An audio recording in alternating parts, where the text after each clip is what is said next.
Hi. This homework was actually very interesting for me. Not only that, but it was very fun.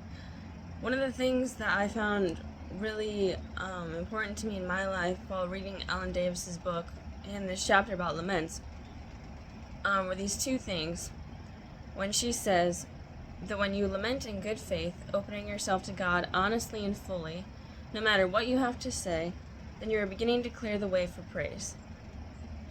And I thought that that was just very eye-opening to me, and I think that there is great value when we put our pains into words before God. I think that He wants us to. I think that doing that shows that we have a strong relationship with God, because we already have the opportunity to pray to God and connect with the God of the universe through prayer. So why wouldn't we tell Him our sufferings and our pains? Like, God wants us to be honest with Him.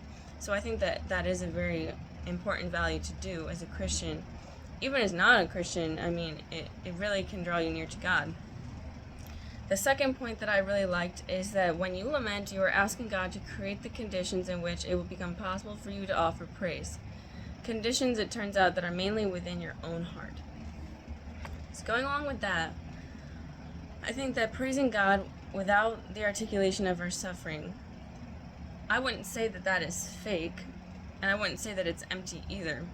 But I think that as a Christian, and when you pray to God, I think that being articulate to Him about our sufferings is needed in order to grow in our faith, in order to actually realize that God is not just someone that wants to hear all the good things. Like, He already knows all of the bad things in our life. I think He wants us to be able to go to Him as a friend, as a father, in order for us to grow in our relationship with Him personally. I think it takes being open and honest about our own sufferings and pains and weaknesses. It admits that we are fallen and human, but God is much more powerful. And also, I think, yes, that we should articulate our despair to God, even when we don't see a clear path to praise. I think that it's okay to feel despair about the unknown and about things that aren't working out in our way, but I don't necessarily think it's okay to doubt God in those areas. I think that you can doubt, but I don't think that you necessarily should doubt God at all, even when it is in your hardest times. I mean, that is very hard to say. It's easier to say not to do that than to actually do it.